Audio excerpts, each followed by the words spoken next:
No hei, minä olen Petri Leinonen. Ja minä olen Jaana Väisänen.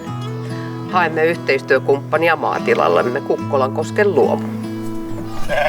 Meidän tila on Torniossa, Kukkolankosken pohjoispuolella, aivan Ruotsin rajalla.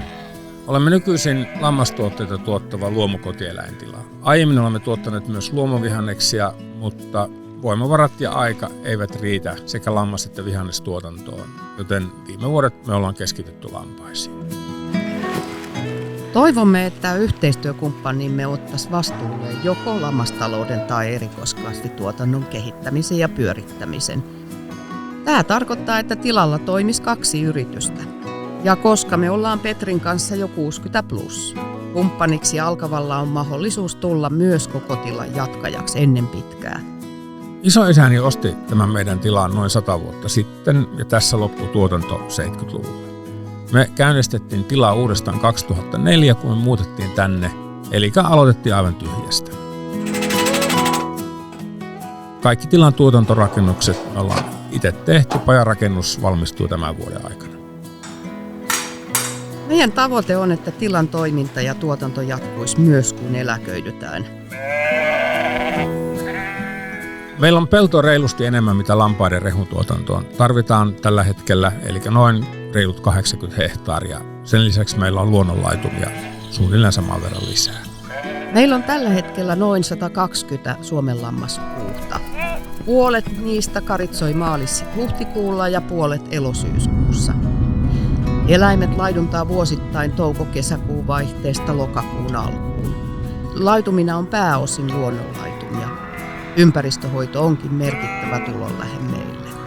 Tämä laidun homma kaiken kaikkiaan työllistää aika vahvasti, eli meillä on kesällä myös harjoittelija palkattuna. Ja sen lisäksi meillä käy kansainvälisiä vapaaehtoistyöntekijöitä ylöspitoa vastaan. He tekevät meille muutaman viikon aina kerrallaan. Minulla on myös Elomestari Oy-niminen yritys, joka tuottaa typpibakteeriymppejä ja rikkakasvikoneistusta vihannesviljelyyn. Ja Elomestari on aktiivisimmillaan talvella kasvukauden ulkopuolella.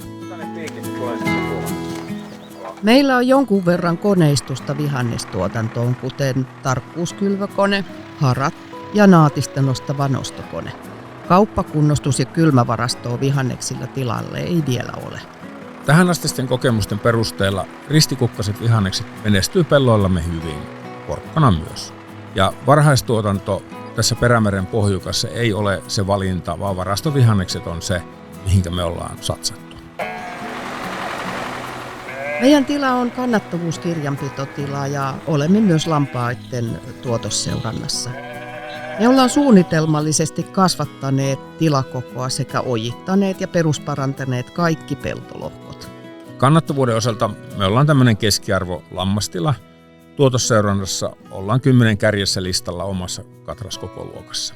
Karitsat me myydään tuottajaorganisaation kautta Vainion teurastamolle luomusertifioituna ja villa myydään Lapuan kankureille. Pääosa myyntituloista tulee teuras- ja eläinten sekä villan myynnistä. Suoramyyntiä, lumitöitä, kasvituotteiden myyntiä on lisäksi. Ja maatalouden perustukien lisäksi me saadaan alkuperäisrotutuki, maisemahoito ja luomukorvaukset. Tätä yhteistyökonseptia me ollaan suunniteltu yhdessä talousneuvojien kanssa. Ja ideana on se, että osa pelloista vuokrataan tai myyään yhteistyökumppanille, jotta valta ja vastuu vihannestuotannon, kotieläintuotannon tuet tulee sitten oikeisiin osoitteisiin. Ja myöskin tämä, että se mitä tarvitaan yhdessä, niin omistetaan ja käytetään yhdessä ja erikoiskoneet kummallekin tuotantohaaralle olisi sitten kummankin yrityksen omia. 2 yrityksen yhteistyön avulla voidaan pystyä paremmin taklaamaan kummankin tuotannon ruuhka-aikoja. Lammastalous ja vihannestuotanto limittyy ainakin meidän mielestä kohtuullisesti keskenään. 2 tuotannon pyörittämisellä ja monipuolisella viljelykierrolla on mahdollista myös saada parempaa kasvuvoimaa pelloille. Näin ollen tilan viljelykierto pitää suunnitella yhdessä, koska erityisesti vihannestuotanto alkaa helposti sakata, jos vihanneslohkolla ei ole riittävästi välivuosia. Kaikkiaan me uskotaan, että tämmöisessä yhteistyössä 1+1 on enemmän kuin 2. Esimerkiksi lomitus on helppo järjestää tämän yhteisen yrittämisen sisältä. Ja sitten tämä vihannesviljelyn vaatima parempi peltojen peruskunto tukee myös nurmea ja viljaa, eli niitä lampaiden kasvatusta. Tuotantoa oppii tekemällä ja kollegoita haastattelemalla. Me ei siis etsitä valmista spesialistia, vaan oppimis- ja yhteistyöhalusta yrittäjää. Joo, ne on kyllä tosi hyviä. Hyviä kalakeitossa muun muassa.